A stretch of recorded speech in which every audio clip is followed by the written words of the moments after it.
अस्सलाम वालेकुम। कैसे हैं आप लोग? आई होप आप लोग बिल्कुल ठीक होंगे। अच्छा जी, आज हम डिस्कस करने वाले हैं एक्सरसाइज नंबर 1.2 के बारे में। पेज नंबर 8 पर मौजूद है biology 9th class introduction to biology chapter number है हमारे पास। ठीक है, चैप्टर नंबर 1 है हमारे पास। इसके बारे में हम एक टॉपिक डिस्कस कर रहे हैं। इससे पहले कुछ वीडियोज़ हम डिस्कस कर चुके हैं। अगर वो वीडियोज़ नहीं देखी तो एक बार ज़रूर देख लें ताकि आपकी बेसिक बन जाए। ठीक है जी। अभी मैं कोशिश करूँगी ज़्यादा फालतू बातें ना करूँ आप लोगों के साथ, ठीक है, क्योंकि मुझे जल्दी से ये टॉपिक कवर करवाना है। मैं चाहती हूँ जल्दी से ये टॉपिक कवर करवा लूँ ताकि जल्दी से हम इस चैप्टर को कंप्लीट और वाइंड अप कर सकें। ठीक है जी, ज़्यादा बातें नहीं करते, स्टार्ट करते हैं। आपने क्या करना है, इस वाली डायग्राम को भी फोकस करके रखना है। क्यों फोकस करके रखना है? क्योंकि पहले मैं आपको इसी के बारे में सारा गाइड करने वाली हूँ। ये डायग्राम समझ आ गई तो ये पूरा टॉपिक समझ आ जाएगा। ठीक है जी, सारी बातें बाद में करेंगे। ठीक है जी। तो क्या है हमारे पास, क्या होता है, पहले कोई ना कोई एटम होता है। ठीक है, बायोलॉजिकल जब हम ऑर्गेनाइजेशन पढ़ रहे हैं, लेवल ऑफ ऑर्गेनाइजेशन पढ़ रहे हैं। ऑर्गेनाइजेशन क्या होती है कि कोई भी चीज़ ऑर्गेनाइज कैसे है, किस लेवल के बाद कौन सी चीज़ आ रही है। ठीक है, तो इस चीज़ को हम लेवल ऑफ ऑर्गेनाइजेशन कह रहे हैं। तो इसी तरह से ये पूरा एक ह्यूमन बीइंग, पूरी ये दुनिया, पूरी अर्थ किस तरह से बन रही है, किस एक पॉइंट से ये स्टार्ट हो रही है, इस कंप्लीट को हमने डिस्कस करना है। ठीक है जी। तो क्या है हमारे पास, सबसे पहले सबसे जो स्मॉलेस्ट हमारे पास पार्टिकल होता है वो क्या होता है, एटम होता है।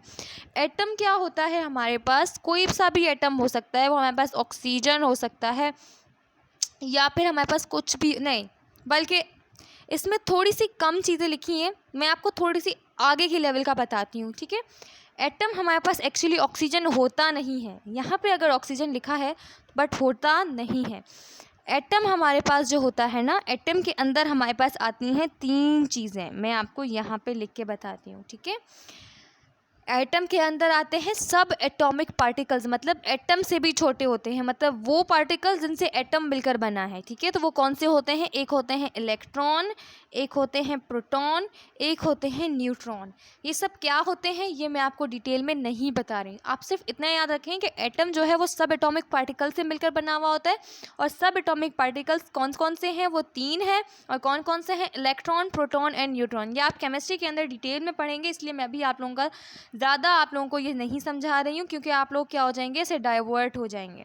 ठीक है, फिर जब एटम्स आपस में मिलते हैं ना, फॉर एग्जांपल मैं आपको कुछ कलर से इनको शो करती हूँ। फॉर एग्जांपल ये एक एटम है, ठीक है, ये भी एक एटम है और ये भी क्या है, एक एटम है। तो ये 3 तरह के जब एटम्स आपस में मिले हैं तो क्या किया है इन्होंने, मतलब फॉर एग्जांपल ये है प्रोटॉन, ये है न्यूट्रॉन, ये है इलेक्ट्रॉन, फॉर एग्जांपल। तो ये क्या है, सब एटॉमिक पार्टिकल्स हैं, इन्होंने मिलकर एटम बनाया है। तो एटम हमारे पास मिलकर क्या बनाते हैं, एलिमेंट्स बनाते हैं।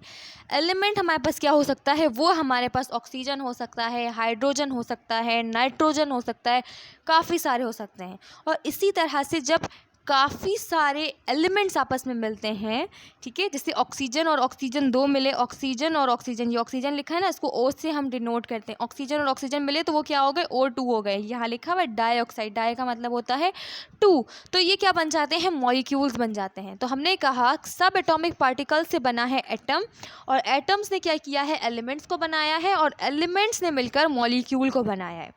ठीक है, इसके बाद हमारे पास और भी डिटेल होती है, उसको हमने यहाँ पे स्किप कर दिया है। क्यों स्किप कर दिया, क्योंकि आपकी लेवल इतनी है, आपकी बुक ने ही स्किप कर दिया है, तो मैं आपको इसको और डिटेल में नहीं लेके जा सकती हूँ। पर मैं एक बात आपको यहाँ पे बताना ज़रूर चाहूँगी कि डायरेक्ट मैक्रो मॉलिक्यूल नहीं बनता है, बल्कि ये जो मॉलिक्यूल्स हैं ये मिलकर क्या करते हैं, मैक्रो मॉलिक्यूल्स, चलें ठीक है, बनाते हैं, मान लिया। इसी तरह से माइक्रो मॉलिक्यूल्स भी बनते हैं, मैक्रो भी बनते हैं। मैंने पहले ही बताया था, मैक्रो का मतलब होता है कि कोई भी लार्ज मॉलिक्यूल, माइक्रो का मतलब होता है कोई भी स्मॉल मॉलिक्यूल। ठीक है, लेकिन ये सब मिलके पहले ऑर्गेनेलीज बनाते हैं। ठीक है, ऑर्गेनेलीज क्या होती हैं, जिनसे मिलकर सेल बनना होता है। ठीक है, हमारी बॉडी किससे मिलकर बनी है, सेल से मिलकर बनी है, और सेल्स किससे मिलकर बने हैं, ऑर्गेनेलीज से। और ऑर्गेनेलीज कैसे मिले हैं, जब माइक्रो एंड मैक्रो मॉलिक्यूल्स मिलते हैं तो वो क्या बनता है हमारे पास ऑर्गेनेली मिलता है। ठीक है, जैसे कलेरा का सेल है हमारे पास, ये हमारे पास मॉलिक्यूल जैसे फॉस्फोलिपिड था, ये मॉलिक्यूल मैक्रो मॉलिक्यूल क्यों था, क्योंकि इसके अंदर लिपिड का ग्रुप भी है और फॉस्फेट का ग्रुप भी है। ठीक है, ये टर्म्स आई नो आप लोगों को मुश्किल लग रहे होंगे, तभी कह रही हूँ, सिर्फ इतनी हद तक सुने कि आप लोगों को समझ आ जाए चीज़ के क्या कह रहा है। ठीक है जी। उसके बाद क्या है कि हमारे पास बहुत सारे जब सेल्स मिलते हैं तो सेल्स मिलकर क्या बनाते हैं, टिश्यू बना देते हैं। सही है, बहुत सारे सेल्स मिले और उन्होंने टिश्यू बना दिया। इसी तरह से जैसे क्लेरा के सेल्स मिले हैं तो उन्होंने क्या बनाया है, एपिथेलियल टिश्यू बनाया है। ठीक है, तो ये सिर्फ एग्जाम्पल है, ऐसा नहीं है कि क्लेरा के जो सेल्स हैं वो एपिथेलियल टिश्यूज़ ही बनाते हैं या एपिथेलियल टिश्यूज़ मिलकर लंग्स ही बनाते हैं, सिर्फ एग्जाम्पल है। जैसे क्लेरा सेल, जैसे एपिथेलियल टिश्यूज़, जैसे कनेक्टिव टिश्यूज़। ठीक है, तो ये आपने क्या रखना है, सिर्फ एग्जाम्पल के तौर पे याद रखने। फिर सारे जो टिश्यूज़ होते हैं, ठीक है, वो टिश्यूज़ मिलकर क्या बनाते हैं, ऑर्गन बनाते हैं। ठीक है, जैसे आपका लंग्स एक ऑर्गन है, आपके जो है हार्ट एक ऑर्गन है, आपका लिवर एक ऑर्गन है, इसी तरह से ऑर्गन्स बनते हैं।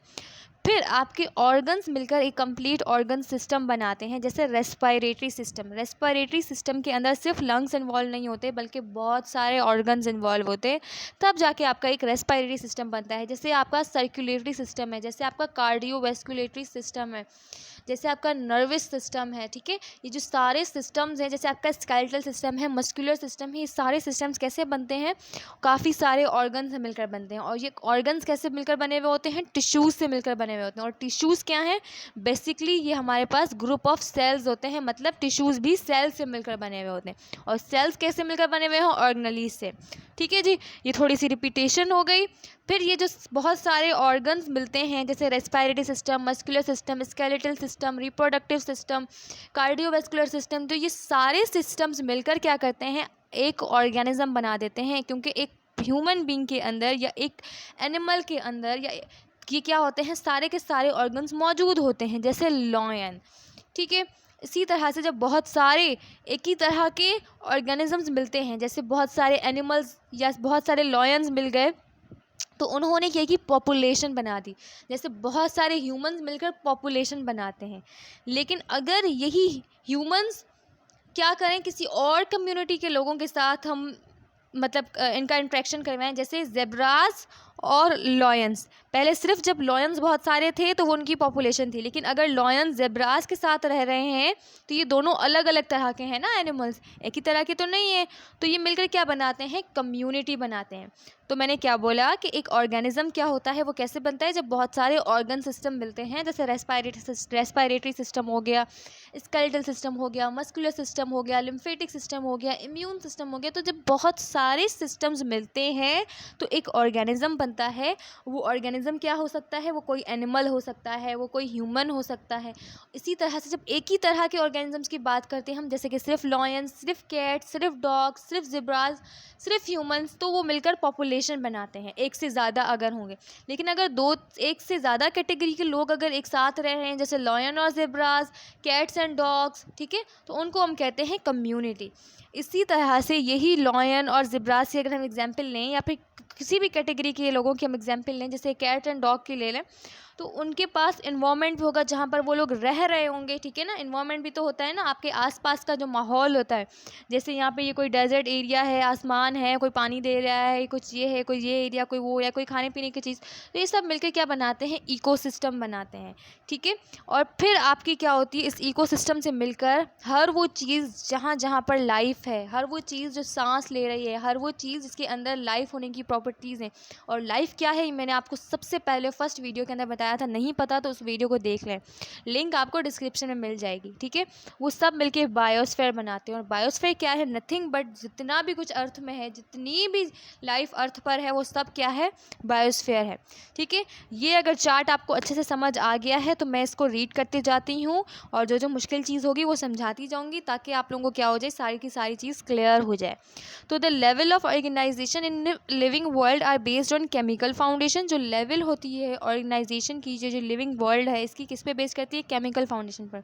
केमिकल फाउंडेशन पर कैसे, क्योंकि मैंने आपको बताया कि ये एटम से मिलकर बना है, एटम मिलकर एलिमेंट्स बना रहे हैं, एलिमेंट्स मिलकर क्या कर रहे हैं, मॉलिक्यूल्स बना रहे हैं, और जो एटम्स थे वो खुद सब एटॉमिक पार्टिकल से मिलकर बने थे। कौन कौन से, इलेक्ट्रॉन, प्रोटॉन एंड न्यूट्रॉन। तो ये क्या है, ये सारे केमिकल्स हैं। मैंने आपको क्या बोला कि आप केमिस्ट्री में ज़्यादा अच्छी तरीके से पढ़ेंगे, ठीक है। तो ये किस पर बेस्ड कर रही है, ये सारी की सारी, क्योंकि अगर ये ही चीज़ एटम ही ना होता तो बायोस्फीयर बनता, एटम ही नहीं होता तो ऑर्गन बनता, नहीं बनता, क्योंकि शुरुआत कहाँ से हो रही है, एटम से हो रही। तो फाउंडेशन क्या हुई, किस पे बेस्ड हुई, ये सारी चीज़ें बेस्ड हुई केमिकल फाउंडेशन पर, मतलब एटम पर, ठीक है। So all the living organisms are made up of cell, और जो सारे लिविंग ऑर्गेनिजम्स हैं वो किसके बने हुए होते हैं, सेल्स के बने हुए होते हैं। ये हम पहले भी पढ़ चुके हैं, बचपन से पढ़ते हुए आ रहे हैं, ठीक है। And the protoplasm of cell is the physical as well as chemical basis of life. जो प्रोटोप्लाज्म होता है हमारे पास सेल का, ये मैं आपको सेल वाली ही वीडियो जब हम सेल डिस्कस करेंगे उसके अंदर बताऊंगी कि प्रोटोप्लाज्म क्या होता है, क्योंकि उसके अंदर मैं 2-3 अगर अभी मैं और टर्म्स ले लूँगी तो आपको समझ नहीं आएगा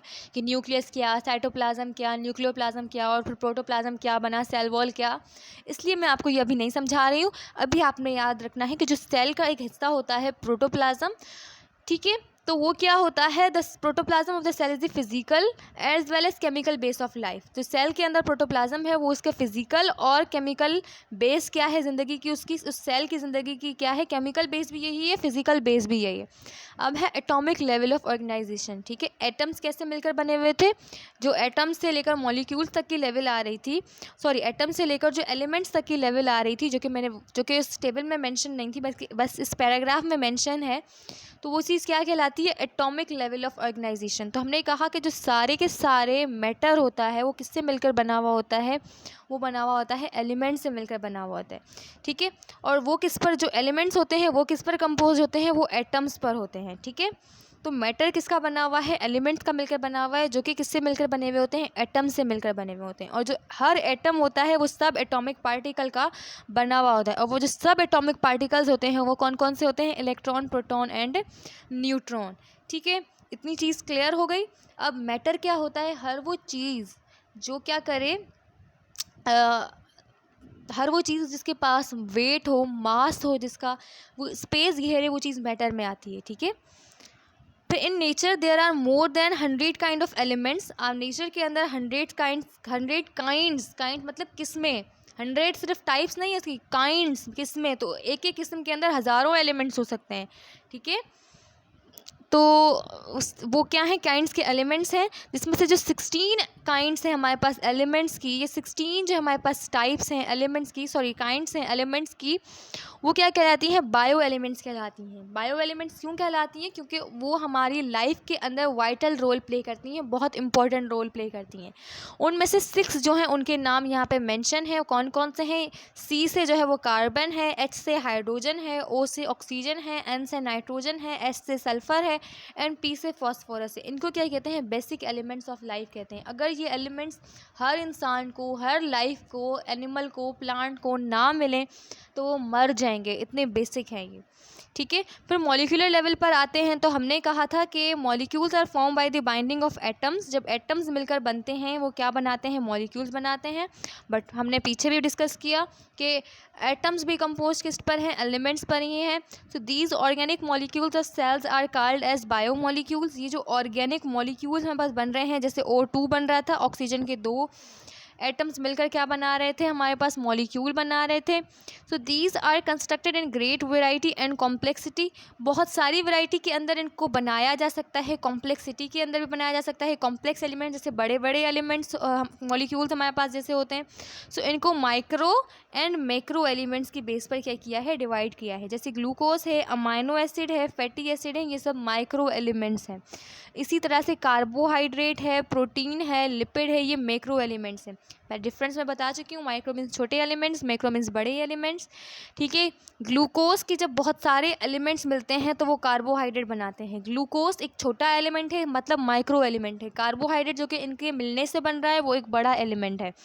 इसी तरह से अमाइनो एसिड, जब छोटे छोटे एलिमेंट्स मिलते हैं अमाइनो एसिड के तो वो मिलकर प्रोटीन बनाते हैं। इसी तरह से अमाइनो एसिड माइक्रो मॉलिक्यूल है और जो मिलकर इनके मिलने से जो चीज़ बन रही है प्रोटीन, वो क्या है, बड़ा एलिमेंट है। इसी तरह से फैटी एसिड और ग्लाइसरोल मिलकर क्या बनाते हैं, लिपिड बनाते हैं। तो फैटी एसिड और ग्लाइसरोल क्या होते हैं हमारे पास, वो माइक्रो एलिमेंट्स होते हैं और ये मिलकर मैक्रो एलिमेंट बना रहे होते हैं, मतलब कि लिपिड। सॉरी मैं हर बार पे माइक्रो एलिमेंट बोल रही हूँ। It is actually molecule. Element इतना बोल चुकी कि अब मेरी ज़बान पर ये एलिमेंट आ गया। सॉरी इसको मैं क्लियर करती हूँ। तो ये जो सारी मैंने फर्स्ट वाली जो कैटेगरी आप लोगों को बताई, glucose, amino acid, fatty acid and glycerol, ये हमारे पास क्या थे, माइक्रो मॉलिक्यूल्स से, और इनके मिलने से, इनके छोटे छोटे एलिमेंट्स के मिलने से जो बड़ी चीज़ बन रही है वो क्या बन रही है, मैक्रो मॉलिक्यूल्स बन रहे हैं। ठीक है। So the units of micro molecule combine together to form macro molecule. जब ये यूनिट्स किस चीज़ के, माइक्रो मॉलिक्यूल्स के मिलते हैं, कंबाइन होते हैं, तो क्या बनाते हैं, मैक्रो मॉलिक्यूल बनाते हैं। क्लियर है इतना? तो हम आगे बढ़ लेते हैं। ठीक है। क्या कह रहे हैं, cellular level of organization. Cellular level क्या है, the biomolecules when work together in the form of suspension, it is called protoplasm. तो हमारे पास जो बायोमोलिक्यूल्स है, जो कि हम पहले डिस्कस कर चुके हैं कि हमारे पास 16 एलिमेंट्स हैं जो कि बायोमोलिक्यूल के तौर पे काम करते हैं, जिसमें से 6 जो है वो वाइटल रोल प्ले करते हैं ह्यूमन लाइफ के लिए। जब ये बायोमोलिक्यूल्स एक साथ काम कर रहे होते हैं और एक ऐसा सस्पेंशन बना लेते हैं, मतलब जैसे आप सॉल्ट के अंदर अगर आप मतलब एक हल्की भी बिल्कुल चीज़ होती है ना, ऐसे सस्पेंड हो जाना, मतलब पूरी कंप्लीट डिज़ोल्व हो जाना किस चीज़ के अंदर, ऐसे काम करना जैसे यकजा काम करना, तो उसे हम कहते हैं protoplasm. Protoplasm is the combination of organic and specific inorganic substances. Organic substances भी आ जाएंगी इसके अंदर, इनऑर्गेनिक भी आ जाएंगी। ऑर्गेनिक हमारे पास कैसे होती हैं, ठीक है, जो कि हमारे पास क्या होती हैं, ऑर्गेनिक हमारे पास बहुत सारे एलिमेंट्स होते हैं, मतलब मॉलिक्यूल्स होते हैं, और इनऑर्गेनिक भी होते हैं। जैसे इनऑर्गेनिक में हमारे पास आ जाते हैं मैग्नीशियम हो गया हमारे पास, या फिर हमारे पास सल्फ़र हो गया, या फिर हमारे पास छोटे छोटे जो हो गए ना। ऑर्गेनिक में हमारे पास बहुत सारे आ जाते हैं, जैसे ग्लूकोज आ जाता है हमारे पास, इस तरह से आ जाते हैं। ठीक है। When protoplasm work in the form of a unit, this is called cell. जब protoplasm inorganic and organic molecule के साथ मिलने के बाद एक यूनिट पर काम करता है, तो हम उसे कहते हैं कि ये सेल बना है। सेल क्या होता है, basic unit of living organism. और जब डिफरेंट तरह के सेल्स, या हम कहते हैं सिमिलर टाइप ऑफ, जब सेल्स ऑर्गेनाइज करते हैं, ठीक है, एक ही तरह के सेल्स अगर ऑर्गेनाइज करते हैं तो मिलकर क्या बनाते हैं, टिश्यूज़ बनाते हैं। ठीक है। इसी तरह से जब क्या करते हैं, डिफरेंट टिश्यूज़ मिलते हैं, वो क्या करते हैं, ऑर्गन्स बनाते हैं। इसी तरह से हमने डिस्कस किया था ऑर्गन्स के बाद क्या बनता है, जब डिफरेंट ऑर्गन्स मिलकर एक ही फंक्शन परफॉर्म कर रहे होते हैं। जैसे रेस्पिरेटरी सिस्टम में हमने देखा था कि सिर्फ लंग्स ही काम नहीं कर रहे होते, दूसरे भी ऑर्गन्स काम कर रहे होते हैं, तो वो क्या बनाते हैं, ऑर्गन सिस्टम बनाते हैं। इसी तरह से organ systems different functions perform करते हैं और एक मल्टी सेलुलर ऑर्गेनिज्म बन जाता है। मल्टी सेलुलर ऑर्गेनिज्म जैसे कि ह्यूमन बींग्स हो सकते हैं, लॉयन हो सकता है, ज़ेब्रा हो सकता है, कोई एनिमल हो सकता है, कोई ऑर्गेनिज्म हो सकता है, जिसके अंदर पूरे के पूरे ऑर्गन्स होंगे, ऑर्गन सिस्टम्स होंगे। तो कंप्लीट उसके अंदर एनिमल होने की या ह्यूमन बीइंग होने की क्या होंगी, प्रॉपर्टीज़ होंगी। उसके बाद है हमारे पास टेक्सोनोमिक लेवल। तो this is another level of organization. ये भी हमारे पास लेवल ऑफ ऑर्गेनाइजेशन की एक टाइप है, जिसके अंदर हम क्या पढ़ते हैं, लिविंग ऑर्गेनिज्म से रिलेटेड चीज़ें डिस्कस करते हैं। तो जब टेक्सोनोमिक लेवल पे हम चीज़ों को डिवाइड कर रहे होते हैं, तो सबसे जो छोटी हमारे पास इसकी लेवल होती है, जैसे हमने बोला था कि बेसिक यूनिट बॉडी का क्या है, वो सेल है। तो इसी तरह से टेक्सोनोमिक लेवल की जो सबसे स्मॉलेस्ट यूनिट होता है, बेसिक यूनिट होता है, वो क्या होती है, स्पीशी होती है। ठीक है। which includes morphologically similar living organisms which interbreed and produce fertile offspring। ठीक है। तो हमारे पास क्या होती है, स्पीशी पॉपुलेशन से पहले होती है। ठीक है। मतलब बहुत सारी जब हमारे पास क्या होते हैं, ऑर्गेनिजम्स मिलते हैं तो स्पीशी बनाते हैं। कैसे स्पीशी बनाते हैं कि ऐसे सारे लोग जो मॉर्फोलॉजिकली मतलब फिजिकली देखने में क्या हो, सेम हो, या तो वो ह्यूमंस हो, या वो लॉयंस हो, या वो ज़ेब्रास हो, या वो कैट्स हो, या वो डॉग्स हो, वो इंटरब्रीड करें एक साथ, मतलब अपने जैसे ही फर्टाइल ऑफ स्प्रिंग्स को रिप्रोड्यूस करें। ठीक है। मतलब कि सिंपली रिप्रोड्यूस करें। ठीक है। तो जब सिमिलर मॉर्फोलॉजिकली सिमिलर लोग, जैसे एक कैट है हमारे पास, ठीक है, एक मेल कैट है, एक फीमेल कैट है, और वो दोनों मिलकर क्या करते हैं, उनका कोई बेबी होता है तो वो क्या कहलाएगा, हमारे पास इंटरब्रीडिंग कहलाएगी। और वो क्या है, मॉर्फोलॉजिकली सिमिलर हैं, दोनों एक ही कैटेगरी से बिलोंग करते हैं। तो ये क्या कहलाती है हमारे पास, इस लेवल को कहते हैं हम स्पीशी। फिर पॉपुलेशन लेवल थी, जब इस तरह के बहुत सारे लोग हमारे पास क्या होते हैं, जितने भी मेंबर्स होते हैं हमारे पास स्पीशी के, living in a specific habitat, एक एरिया पे अगर वो लोग रहते हैं तो उसे हम कहते हैं कि पॉपुलेशन है। जैसे ग्रुप हो सकता है हमारे पास पैरट्स का हो सकता है जो कि ट्री पे रह रहा है, तो हम कहेंगे कि ये पैरट्स की पॉपुलेशन है। इसी तरह से कम्युनिटी की लेवल क्या है, the members of different species of living in a specific habitat.